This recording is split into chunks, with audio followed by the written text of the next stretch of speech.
Hello everyone, my name is Jenny Dodd. I'm the CEO of TAFE Directors Australia and welcome to this afternoon's webinar, Self-Assurance, What Does It Really Mean? I'd like to welcome our guest speakers today, Christina Bolger from ASQA, Jackie Wilson from Arima, Penny Johnson and Mark Croft, who are both from TAFE SA, and Sue Crew, who's joining us from the University of New England. And I'll introduce them properly when we get going. So in the spirit of reconciliation, I acknowledge Aboriginal and Torres Strait Islander people as the First Nation peoples of all the lands we are meeting on today all around Australia.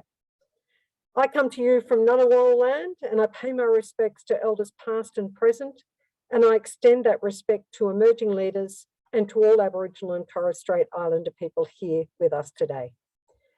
Thank you all for joining us, and we look forward to having a pretty robust conversation about the changes that ASQA are bringing in terms of self-assurance. When we began thinking about this particular webinar, it was quite some months ago, and it was actually a suggestion from a participant of a previous webinar to actually have something on self-assurance. Since then, a number of the TAFEs, in particular in Victoria, have been through their registration period, and a number of them have already been participating in the process of self-assurance with ASQA. So it will be interesting to reflect on some of their experiences if some of them are present here today. What we'd like to do is make sure down the bottom here, you can see the Q&A box. If you can put your questions into the Q&A box, just put into the chat any commentary and chat you'd like to have with each other. But if you've got a question, put it into the Q&A box, because that's where our panel members, when they're not speaking, are able to go and actually type a response. So please use the Q&A box.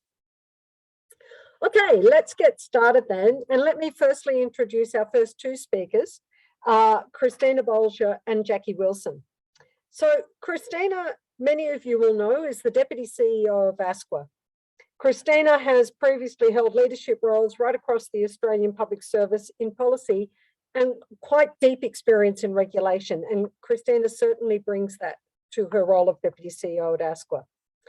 That experience has ranged across a range of areas, including health, rehabilitation, quality and safety. Jackie joins us from Arima Research, and Arima Research have been commissioned by ASQA to develop this piece of work. And many of you probably have met Jackie and some of her colleagues through the consultation period. Jackie also has very deep experience in the Australian Public Service, including over 9 years as a Deputy Secretary. And that embraced social services, education, Prime Minister and Cabinet, finance and immigration. Jackie joined Arima Research a while ago and brings to that a very deep policy experience of the public service. We welcome firstly Christina, who is going to give a context for why we're looking at self-assurance, and then we'll flow immediately into Jackie, who will give the ASQA presentation. Thank you both. We appreciate your time today. Thank you for joining us. Thank you very much, Jenny. And I too would like to acknowledge the traditional owners of the land on which we meet variously across Australia and pay my respects to elders past, present and emerging. So first up, thanks Jenny for asking ASQA and reaching out in terms of hearing back what we are hearing through the very important piece around development of self-assurance model and our work to date in evolving self-assurance as a key quality instrument. After a brief introduction from me, I really want to hand to Jackie, who will provide the feedback on where the work is up to. And it's really timely because we've just closed out on some of the broader consultation that many of you will have been involved in. So it's a really good opportunity to brief the TAFE directors on this work.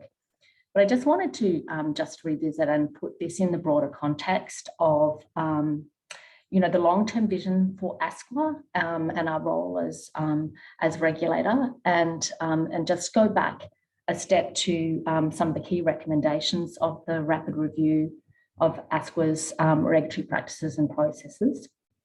And really the overarching intention of those recommendations was moving from a compliance input and controls to a focus on self-assurance and continuous quality improvement for excellence in training outcomes, and really recognising that that happens irrespective of the actions of the regulator, but through the efforts of the sector itself, through the actions of providers and the work that you are doing to assure that you're getting outcomes for the students that you're servicing. So really, has been significant progress on ASQA's part to date, just in terms of some of the fundamental and building block pieces in relation to a shift to self-assurance. And really, we started that back in 2020, looking at our culture and practices, which is the beginning of that 4-year program of work and the journey that we're taking with the sector. So our focus to self-assurance there, which is probably a couple of slides on now, is really relating to the way that we're working under a best practice regulatory framework. And our guiding principles are there for us in the government principles for regulatory best practice, continuous improvement and building trust. And really, that's underpinning our effort to engage with the sector around self-assurance, and the way in which we engaged Arima to really reach out and deeply engage with the sector on a fit-for-purpose model that can support self-assurance moving forward. Risk-based and data-driven, our efforts to really understand risk in collaboration with the sector, engage strategically with key stakeholders, and Jenny and others, participating through our provider roundtable, really help us to understand risks in the sector and where we need to focus our regulatory effort. And that real commitment to engagement and collaboration. And we have uplifted our investment in education and engagement with the sector through multiple avenues. And then when we look at our regulatory practices, we've really started to shift our focus away from that input and compliance to provider self-assurance, including through the way that we are focusing our audit practices, and particularly on those clauses that really substantively go to what providers themselves are doing to assure quality outcomes and mitigate risk. The introduction last year of that new agreement to rectify, which even when there is a finding that standards aren't being met, provides that opportunity for providers themselves to tackle that in a sustained way and assure themselves that they can continue to meet the standards. And lastly, I think the introduction of the internal review function, again, is starting to reflect more broadly that posture around self-assurance and seeking to understand, as we review decisions, what actions providers themselves are taking to mitigate those risks and return to compliance. We know that it's a long-term journey. It's a 3 or 4 year journey for us. There's maturation that needs to happen with the regulator, as well as our relationship with the entities that we regulate. And we're really conscious too that there's further work ahead around some of the instruments, particularly the annual statement of compliance, which is in progress. So you will have noticed that we're really focused on self-assurance practice in our annual provider survey this year that closed out on the 10th of June. And all of this is part of our building towards a better understanding, a shared understanding of self-assurance, a fit-for-purpose model that we can respectively work to and improve outcomes in the sector. So the work that Arima has been undertaking and that's been reaching out through consultation with the sector is very much a part of that shift that we have been making. So I think the other piece that Jenny touched on is how this is playing out in our renewal of registration, and we had the opportunity that we welcomed with Victorian TAFEs to think differently about that annual registration, the registration renewal process, and really be thinking about how the providers themselves can demonstrate how they are assuring quality outcomes under the standards. And really that gave us a new way of looking at the renewal process, considering providers' own assurance practices and considering the risks around quality standards and thinking about that in that process. So it'll be good to come back to that and explore some of those key insights, which certainly we've been leveraging in understanding of the model and how that can support a shared understanding of self-assurance.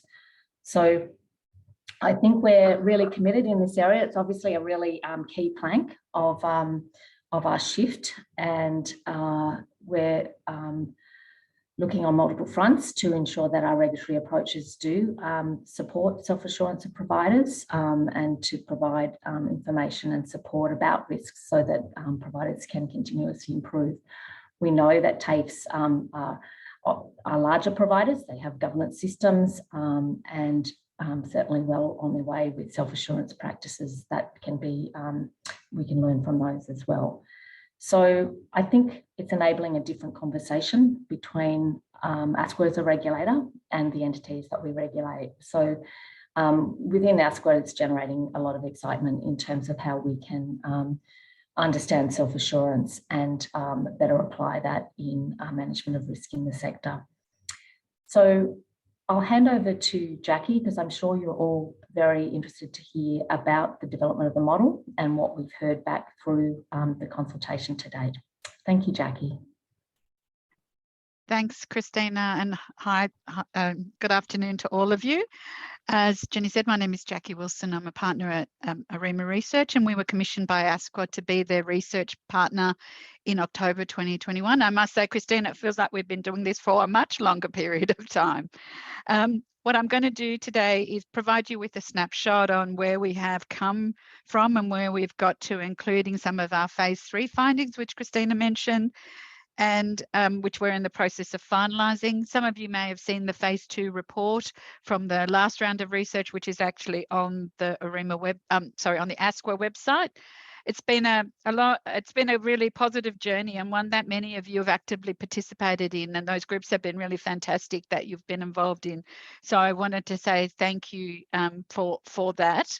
And also Jenny's been an active contributor to PRT, which Christina mentioned as well. So we have a range of different consultation and feedback mechanisms we feed into.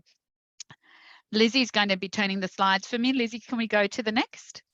So where I wanted to start from is the literature review. Then I'm going to talk a little bit about definitions and models and descriptors, and then a bit about self-assurance and maturity practices. So one of the first things we did when we were commissioned to do this work was we did quite a deep literature review. We looked at both international and Australian literature. We looked at NZQA, we looked at Education Scotland, we looked at some childcare and aged care models. We looked at what is best practice, and including looking at some Australian Government Office of Best Practice regulation advice from PM&C about what is best practice. And I guess the key things that came out for us from all of that is, and we tried to synthesize common approaches and elements and focus on the role of the provider and the regulator. It's very clear though, best practice is about the regulators outlining a set of principles and standards that providers must assess themselves against. It's not about prescription. It's not about a to-do list. It's also providing direction about what good looks like. So without being prescriptive, given some ideas about what achieving good practice would look like. Best practice models have elements which are framed on two things. They're process-based and outcome-focused, and all of the models we looked at have elements of both.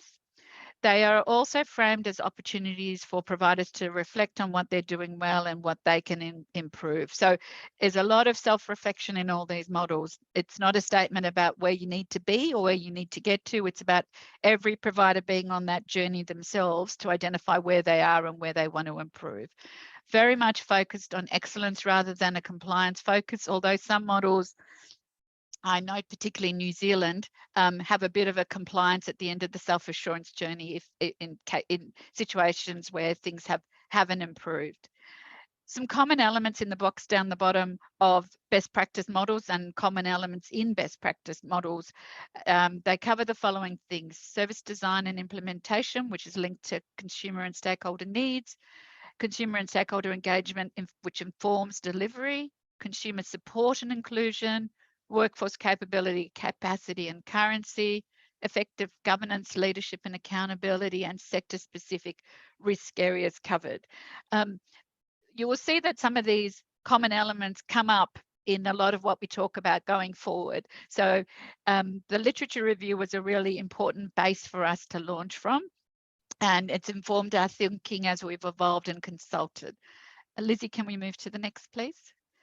So one of the first things we wanted to do was make sure we agreed on a definition of self-assurance. And this on your screen, which talks about a focus on quality and continuous improvement, shared responsibilities with different people having different roles, including providers, sector leaders, and the regulator, and having systems in place to critically examine performance against the standards is the core definition that we've arrived at. It was parts of this was a working definition ASCA was using, and through the consultation process, we've adapted it and refined it. And I have to say, it's remained largely unchanged through the last 2 phases of consultation.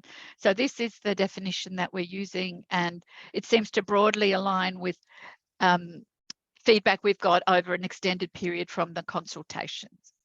If we can move to the next. So before we go forward, I guess we had to reflect a little bit and go a bit backwards and identify and work with people to identify what were the benefits of self-assurance and what are the concerns around self-assurance. And this slide captures why we're on this journey. And it's good to remind ourselves why we're on this journey. And I guess if we focus on the benefits side, it's about increasing autonomy and flexibility in operations and strategic directions. It's about enhancing provider confidence. People in the focus group talked about being assured that their internal processes and systems are right, that they identify early any issues before it becomes a non-compliance issues. And those are the things that kept them awake at night was the kind of comments that we use from when people describe this. It's about improving quality and performance. And this is about having a greater organisational focus on improvement, including by senior management. And the bit about senior management was often commented on. It's not just the person who has the compliance hat or the quality hat in the organisation. It should be everyone's responsibility. Reducing regulatory burden for providers. If they do the right thing, there should be an opportunity for a reduction in regulatory burden, and that's informed also by data analysis and a provider's self-assurance practices. In terms for the vet sector, there was a strong view that it would improve quality, that it will lead to greater trust, and that will lead to better sector reputation, and that was very important for many providers. It encourages innovation. People can think differently if they can set their own agendas and directions based on where they are and where they need to go. In terms of students, it's about better training outcomes and experiences.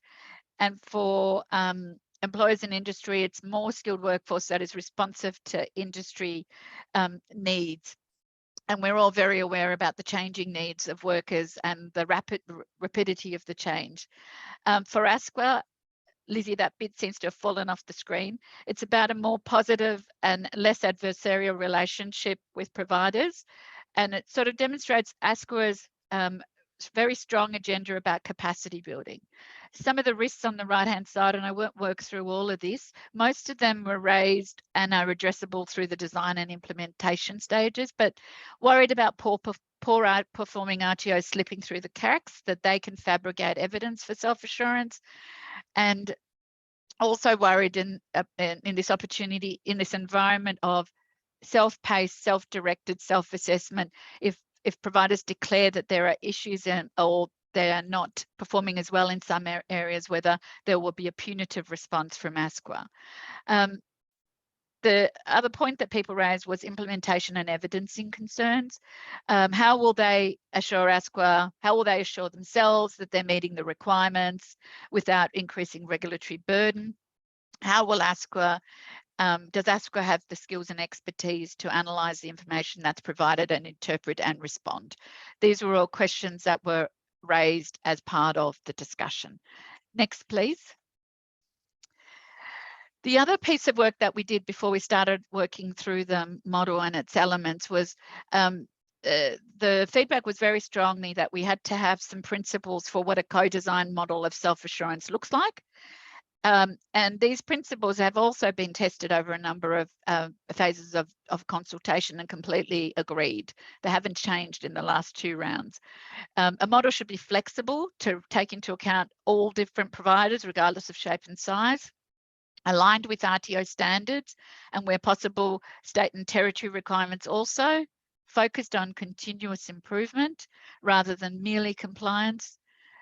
Fully integrated, self-assurance is fully integrated as part of business, simple and easy to understand, valuable to providers and linked to a reduction in regulatory burden, backed by effective support, guidance and education by ASQA, which is a strong statement people made, and validated by other regulatory activities. Now, on the other side, what it should avoid is being prescriptive, a ticker box, an additional business layer, and duplicating existing processes.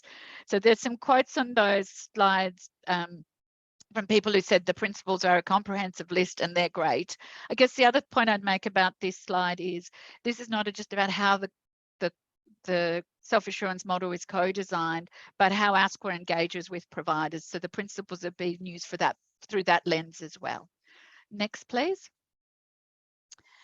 And I'm going to take you on a bit of a journey through what we've the processes we've gone through so far, based on the literature review and initial consultations, we came up with potential elements for a model, which is in the phase 1 model on your screen. When we started, we read ASQA did a self-assurance consultation paper in 2020. We also looked at ASQA's 2020 provider and course owner survey, and that survey said the findings were that 87% of providers said they understood what self-assurance is and were implementing it in their own RTO.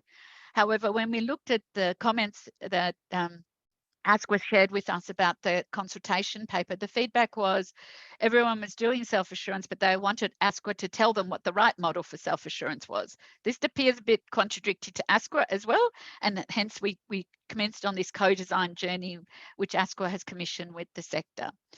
We spoke to a lot of people through the first round, including lots of internal workshops with staff, the Vet Regulator Forum, and we interviewed various people, including the New Zealand Regulatory Authority and Stephen Joyce, who led one of the many reviews into vet in the last couple of years.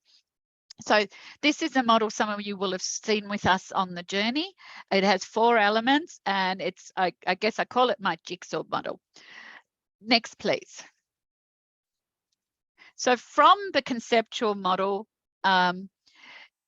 we moved through the phases of consultation. The feedback on the phase 1 model was that basically student and industry needs needed to be separated, that staff capability wasn't prominent, that continuous improvement was missing. So when we moved to phase 2 of the consultations, we used that middle model, and people's feedback in relation to that model was that it looked like a mandatory list with a hierarchy, that continuous improvement was missing, that the other changes we made about separating industry and staff and student were good. We continued to refine during phase 2, and we ended up with the model on the right-hand side of your screen, which people felt that it reflected the relationship between the elements better. They really liked the quadrants. They really liked that it was all within the lens of continuous improvement, and they liked that community engagement was added as well as industry, and that there was a focus on quality outcomes and achievement at its core. So these were the feedbacks on the iterations of the models that we've had to date. Next, please. So phase 3, which happened between April and May, we did another 12 focus groups, including some face-to-face, which were fantastic. We tested 4 different models. The first one is the one we just ended phase 2 with. The second one, which is on that screen, has got effective training and assessment delivery as a second circle around the central quality outcomes. The third one had the elements separated out of the model, and the fourth one had the outcomes taken out of the circle and reflected through arrows. Well, the votes were very clear. Model 2 was the the most clear, precise, acceptable, accessible model according to the feedback we received. People liked the addition of effective training and assessment. They didn't like outcome 3 because they saw it was too chaotic, busy and clunky is what we heard. And they didn't like that the elements broke the model, the circle of continuous improvement. They didn't like model 4 because it suggested that outcomes was external to the model, and also that there was an endpoint to continuous improvement.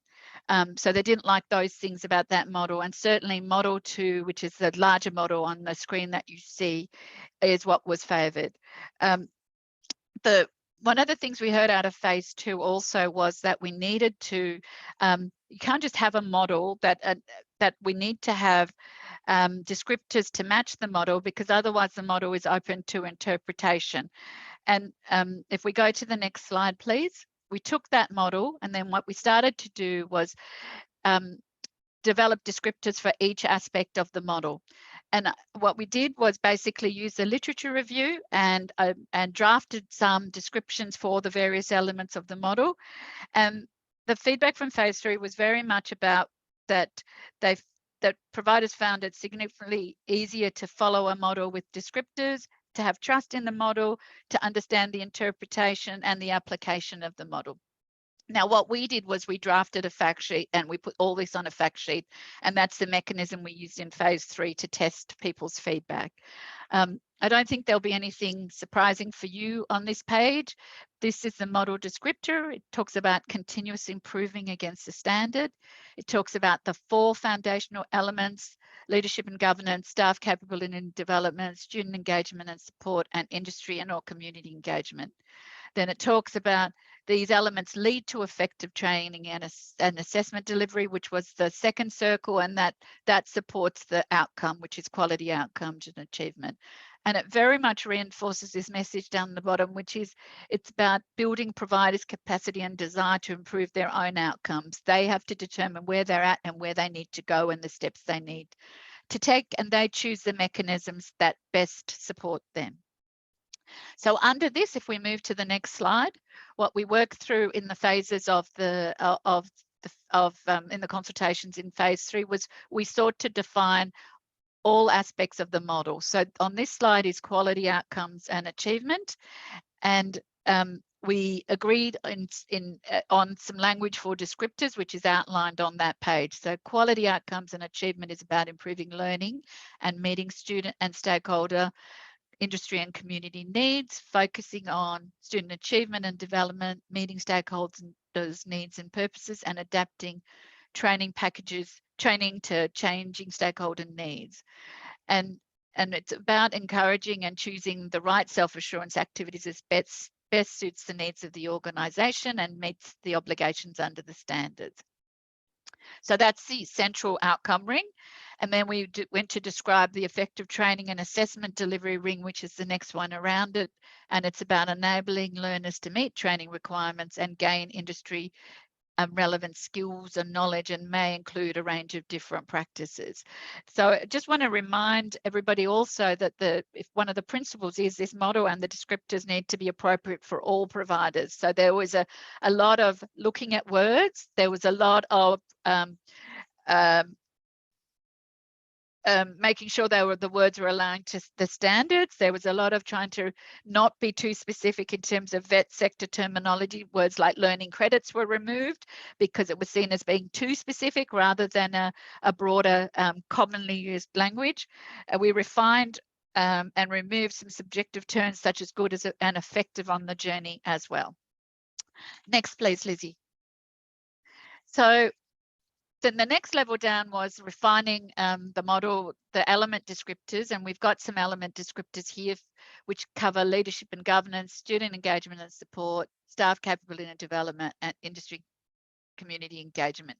Again, the genesis of this was the literature review, which we built on, and then we continued to refine in the consultations with providers. We also looked at some practices and activities under these elements, but where we ended up was we ended up with lists of activities and practices which seemed inconsistent with the principles we had developed. So what we need to do as part of the maturity work we're doing in the next phase is actually look at how can we give some guidance without being prescriptive, getting the prescription and the guidance balance right, and potentially looking at framing some questions under each of these elements, you know, such as open-ended questions to look at your systems and practices, which give you some comfort that you're doing everything you need to under leadership and governance. And the same under each element. But it's very easy to get into lists, I found in this journey, and people want to know the answer when actually the move to self-assurance is actually the stepping back and asking the questions for yourself and your own organisation on your own journey. If we can move to the next slide, please. So overall, I guess in terms of the consultations, most providers were really confident that their organisation would be able to move to self-assurance, and they already felt that they had practices in place against all of the different elements. However, there were some uncertainties and challenges identified.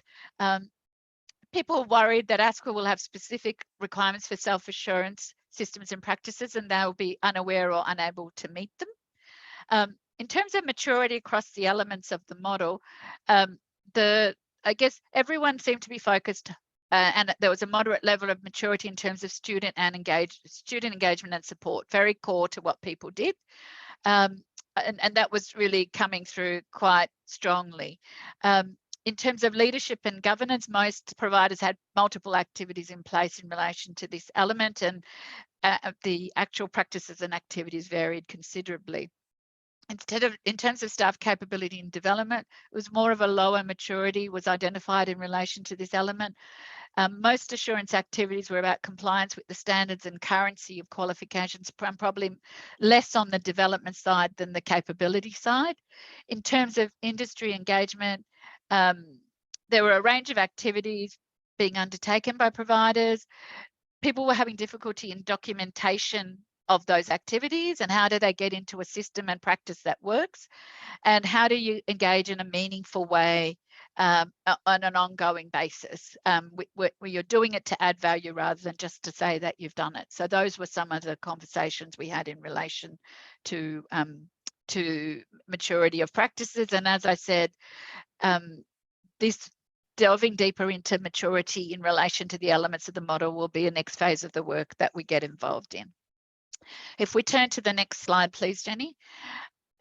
We had 17 different TAFEs and universities across Australia participating in our focus groups and our interviews, and I must say they were really good, rich conversations. They represented a diverse range of all of you, so thank you. And I think that's particularly interesting because you understand self-assurance from different perspectives. There are different models of TAFEs with several states moving to a centralised model and a single TAFE, and others in a non-centralised model but having some sort of level of coordination. Broadly though, the feedback from consultations with TAFEs was consistent with the broader RTO feedback that I've given you. However, TAFEs expressed greater confidence in their ability to self-assure, and they talked very much about having an internal confidence because they have greater resources, more staff, and more confidence in their ability to assure. So they were the kind of things that were a little bit stronger and a bit different from the consultations with other groups. And I guess the other thing I would say, they were very focused on those discussions on student outcomes and really valued the engagement with the community that they lived and worked in as an important part of TAFEs, which sounds completely consistent with what we've how TAFEs operate.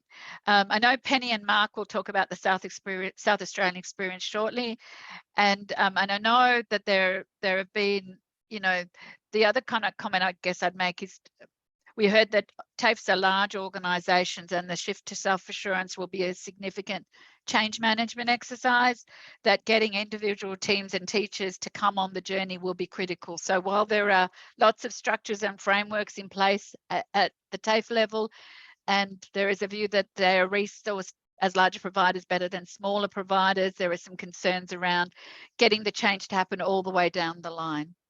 Next, please. Oh, back one, Jenny.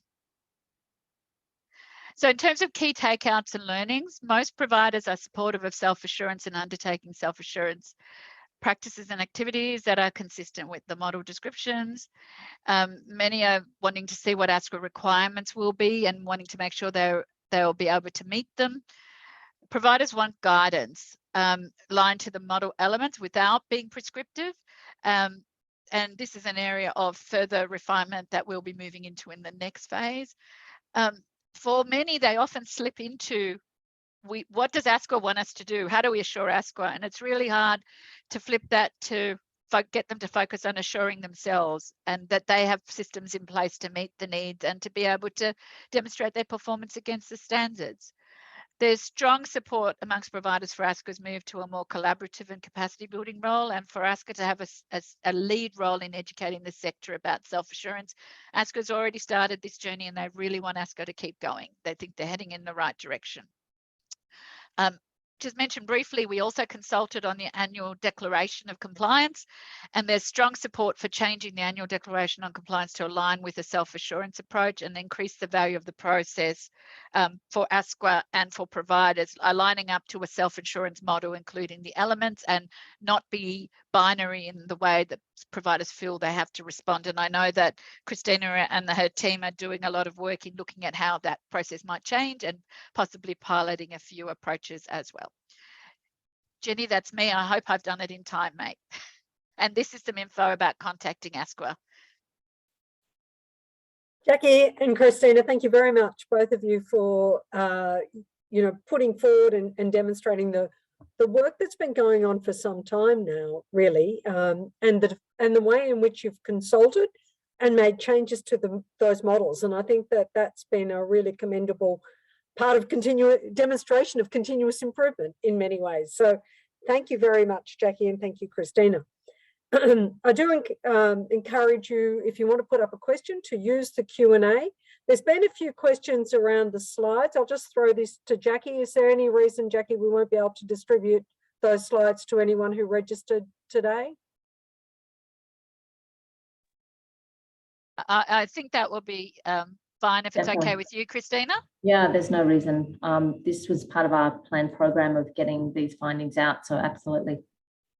Thank you. And I don't think there's much, a lot of what's in Jackie's slides are already on the ASQA website anyway, in terms of the way in which they've developed it. But Jackie's presentation is quite succinct. So I think there's a number of people here today who might use those slides for deeper engagement through their TAFEs, and therefore they would be very useful. So thank you.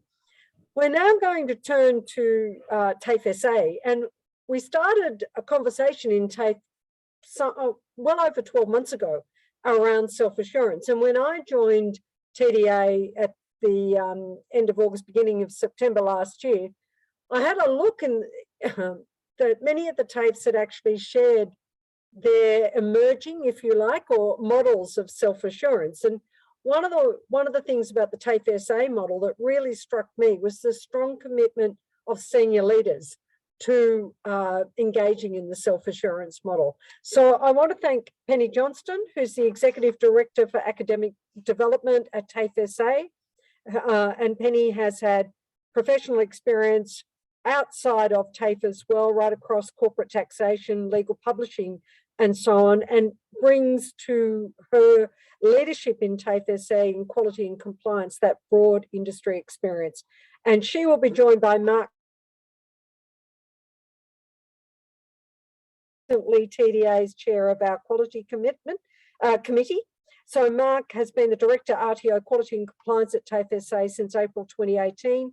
He has a 22-year career with TAFE SA and a strong focus on issues relating to quality. Mark has coordinated multiple RTO re-registrations and has been involved in multiple regulatory audits. And he has an eye to really how to make things work in TAFE. And Mark is often the instigator of some of the feedback that TDA gives through to ASQA around what would make it better in terms of the student outcomes. Penny and Mark, thank you very much for joining us today and for sharing TAFE SA's model of self-assurance. Thank you, Jenny.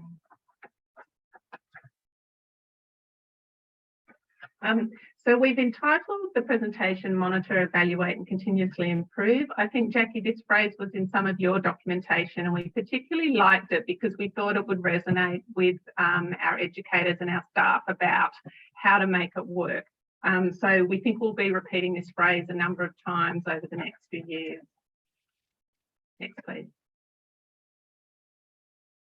So I would like to acknowledge the traditional owners on the lands that we meet today. In Adelaide, the traditional owners are the Kaurna people, and we pay our respects to their elders past, present and emerging.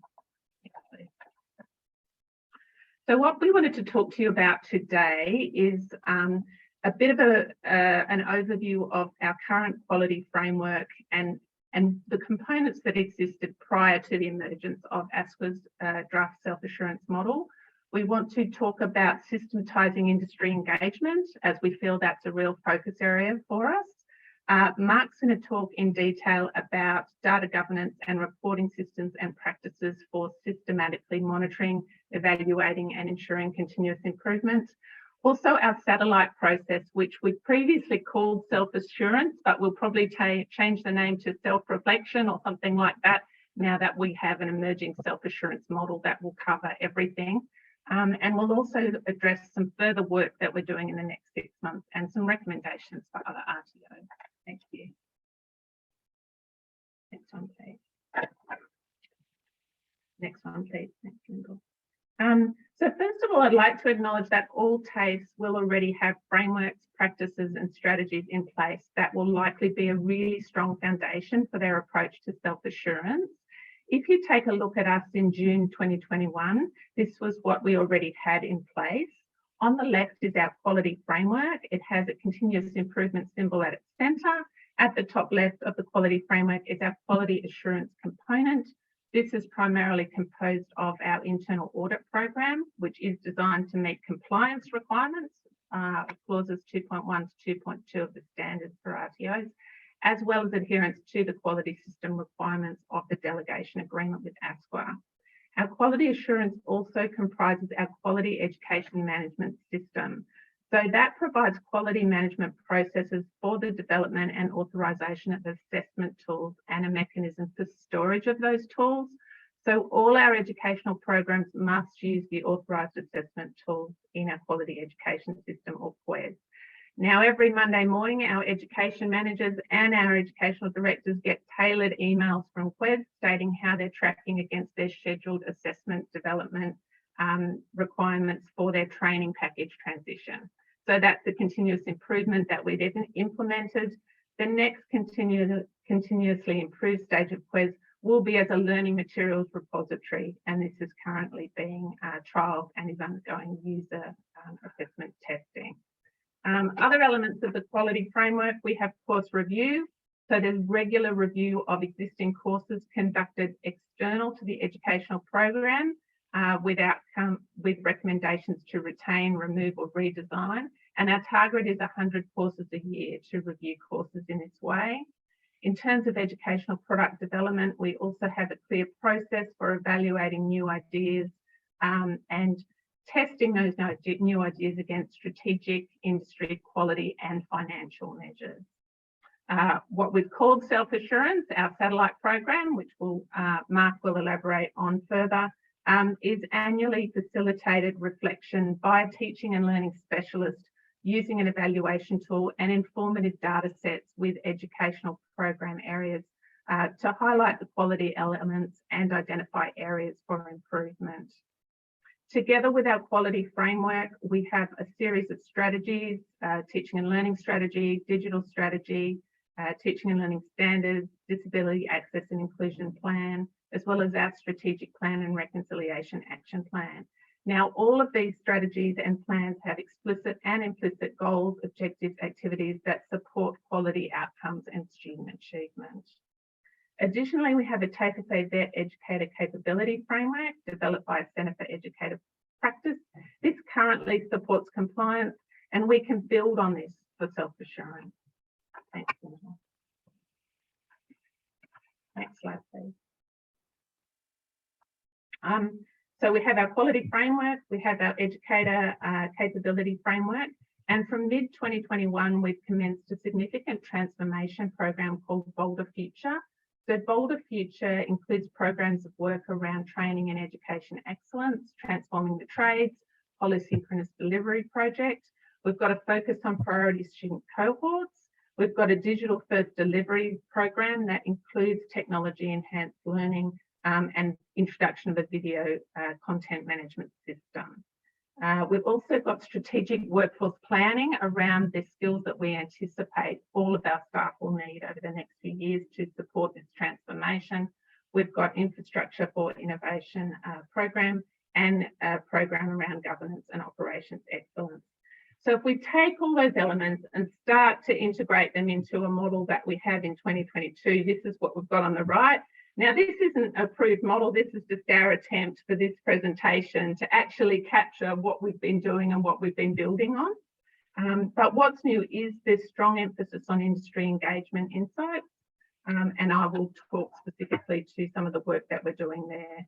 Underpinning the model and helping the model continue to turn and make improvements is our governance, our metrics, reports and measures, our policies and procedures, our risk identification and assessment processes, and our plans and transformational improvement projects. Next slide, please. So on the left, we've got a representation of what we have done, what we are doing, what we've been developing and building on. On the right is that draft assessment, draft self-assurance model. So some of the components at this level are starting to look the same. I anticipate that as the final ASQA self-assurance model is published, we will be reconfiguring our frameworks and model. We'll remap, we'll realign. But for today, what we want to focus on is that industry engagement and partnership and the data reporting systems and practices and that self-reflection satellite. Thank you. So in terms of systematizing industry engagement to inform our training product and our lecturer capability and development. Next slide, please. So in 2021 and this year, well, in 2021, we identified actually through our audit processes that we needed to strengthen the way we're systematizing the outcomes of our industry engagement to strengthen the training product and our lecturer and staff professional development. We've done a large amount of strategic industry partnerships, insights work with naval shipbuilding, high tech, advanced manufacturing, space industry, and cyber and information technology companies here in South Australia. So what we've done, we've mapped our industry engagement activities and insights in order to streamline engagement and insights from one part of the business to another. So this work is ongoing, but wins already include, we now have 21 tailored industry insights documents covering 59 qualifications, which provide insights to an educational manager or program area, the industry trends, the new skills, new technologies in Australia and in South Australia, local industry players who are leading the way with these types of skills and needs, data sources, very important, considerations for program areas about industry currency and vocational competency, implications for the training and assessment strategy, for new product development, and for micro-credential development. We've piloted these industry insights in the satellite workshop, and a full rollout has now commenced. So this work from industry insights will inform improvements across the board. We've got technology summaries for our people and culture people to try to assist in understanding what kinds of professional development people and culture can provide. And we're also providing insights to our business development team in terms of potential new industry engagement. We've also, under development now, we've got an industry engagement policy and procedures and engagement templates to help support lecturers and other staff to have those rich industry conversations. So we will see continuous improvement in this area. I think it will be ongoing. Thanks. What also want to indicate in this area is that in the last 5 years, we've had a really strong focus on partnerships with growth and emerging industries in South Australia. We've partnered with those emerging industries, with universities and with cooperative research centres, and we've actually won funding and work for training needs analysis to translate new technology and research into implications for new training product development and alignment of our existing courses to emerging needs. Now, from those insights, we've also produced career and course materials that paint a thorough picture or an immersive picture for students of what their future careers will look like. We've had these infographics posters we've produced. They've been adopted by schools' career counsellors. They're on lots of walls. They're on the walls of Defence SA here in South Australia in terms of opportunities in different industries for students. And they've been immensely popular. We believe there's a lot of them on bedroom walls as well as school students. So that to us is kind of a signal that we're hitting the mark in terms of engaging material.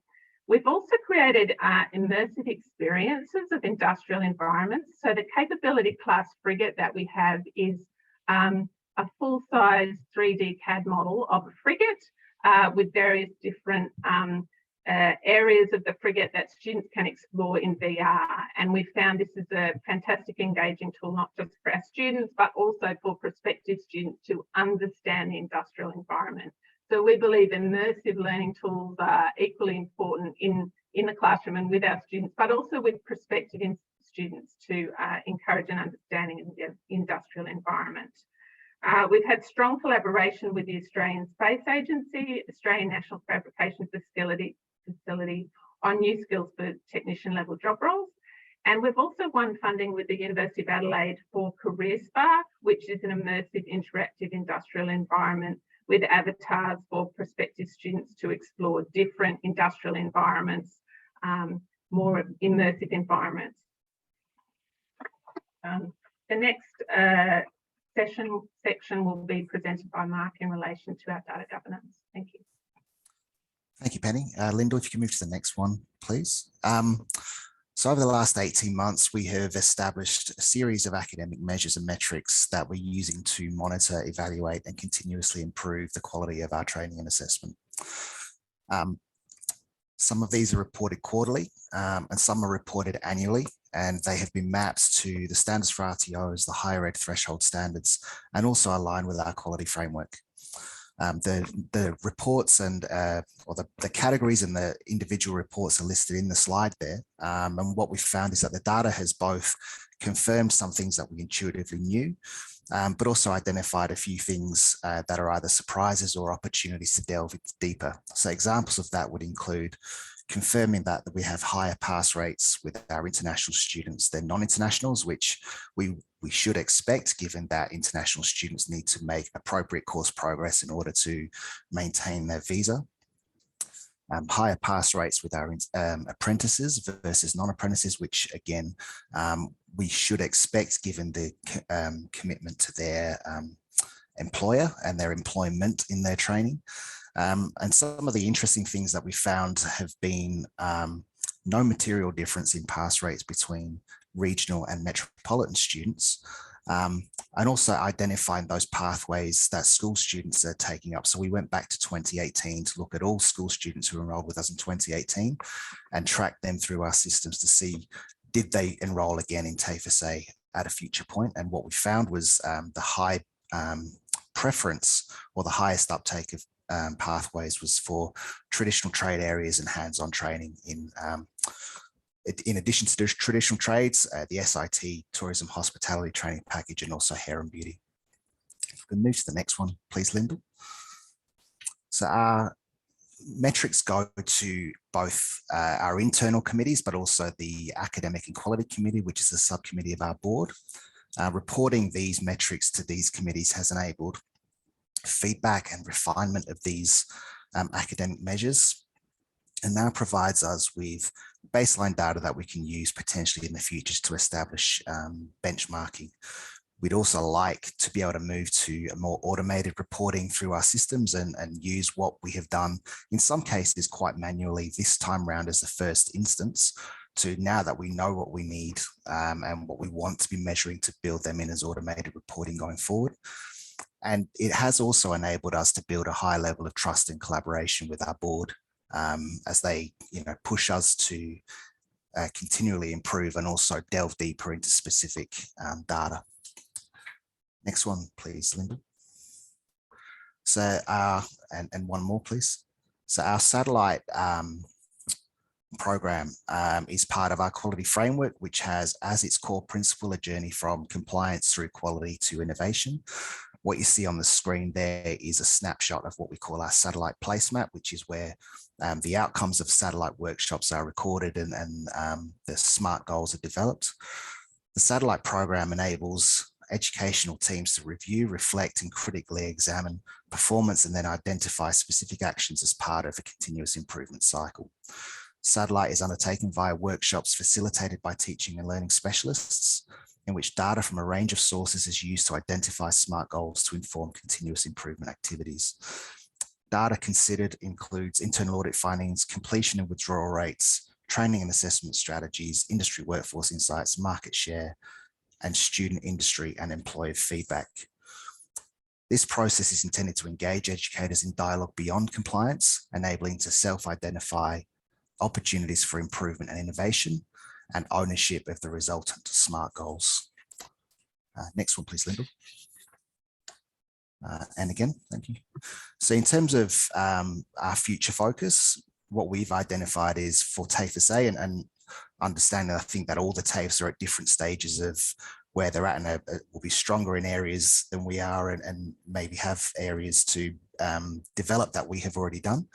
But for us, our focus going forward is to strengthen our organisation-wide approaches to stakeholder feedback and how we use it, to implement the new approach to industry engagement that Penny spoke to a few slides ago. We have projects underway at the moment around technology-enhanced learning materials and in the student engagement area to build some real-time data through learner analytics so we can better identify and support students who are either disengaging or struggling before it gets to the assessment stage, and they maybe either withdraw or fail the unit of competency. To strengthen our broad continuous improvement mechanisms across the organisation, and as Penny said, to remap and redesign our own self-assurance model to make sure that it is congruent with what ASQA is looking for going forward. Mark, I may stop you there if that's okay, to allow Sue a few minutes of reflection just before we finish. I think people can read those recommendations that Mark and Penny have put up. Thank you very much, Mark and Penny. What a fabulous model. I do encourage the panel, please to go into the Q&A and answer some of the questions. And Sue comes to us from the University of New England with very broad experience across the tertiary education sector. Sue, some reflections from you in our last 2 minutes, please. Okay, I'll be as quick as possible. I'll start, I think, on the positives. It's having worked in vet and higher ed and vet in various different forms. It's very positive to see ASQA's focus on scalability and proportionate risk as a part of this approach. The sector is so broad and so different, which I don't need to talk to you about, but you know, I also think that the focus on the providers needing to reflect on practice is essential in helping to build that quality culture within the RTOs. And the move to including this as a part of the annual declaration of compliance, I think is really positive. I know, you know, as a CEO, I'm not sure if this is still the case, but, you know, if a few years ago you'd submit your annual declaration and conformity after some effort, but never hear anything back, you know. So I think one of the questions in the chat was around, how do we know where we're sitting across the sector? How do we benchmark ourselves?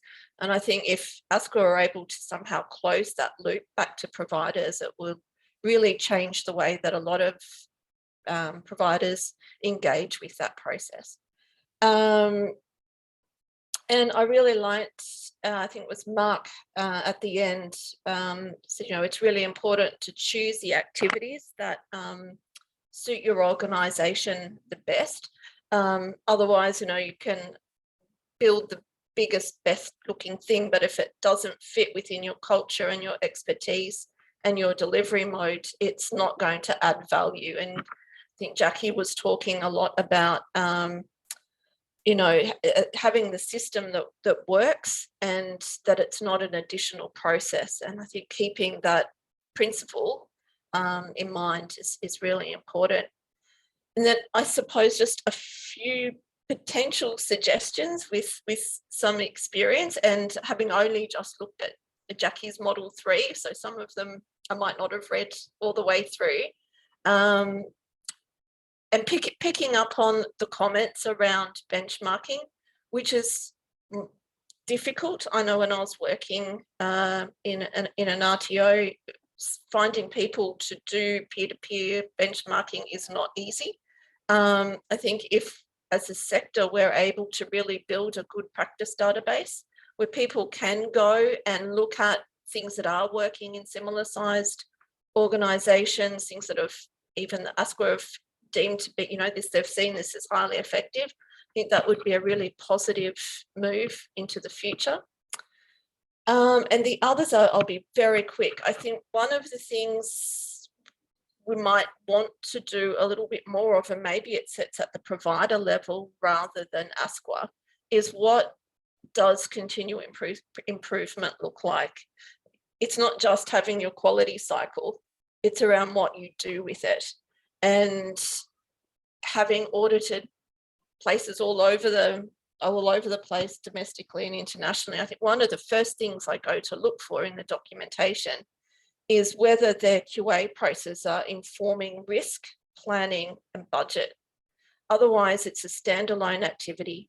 And I think that's the proviso about choosing your activities that Mark was talking about.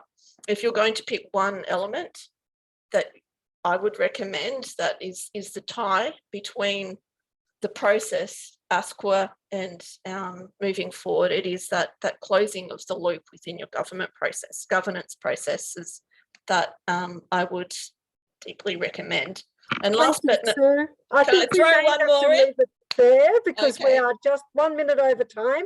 I want to thank all our panelists today. Really insightful. The richness of what TAFE SA provided in terms of their model, I think lots of people can learn from. There was a question there, Penny and Mark, that I think is really important, is how do you engage staff in this process? I think there was another question there from a smaller RTO. So what does that mean for a smaller RTO? I think Jackie and Christina said this right at the beginning. This is about your organisation defining what's right for your organisation. What we've done today is show a big, large, complex organisation like TAFE SA and the work that they're doing right across the state to engage their people, to engage their industry and to focus on their students. Again, thank you everybody. Thank you to our panelists today. Thank you for joining us for this TAFE Talks. Our next one is at the end of July on the Scholarship of Teaching and Learning. Thanks all. Thank you. Bye-bye now.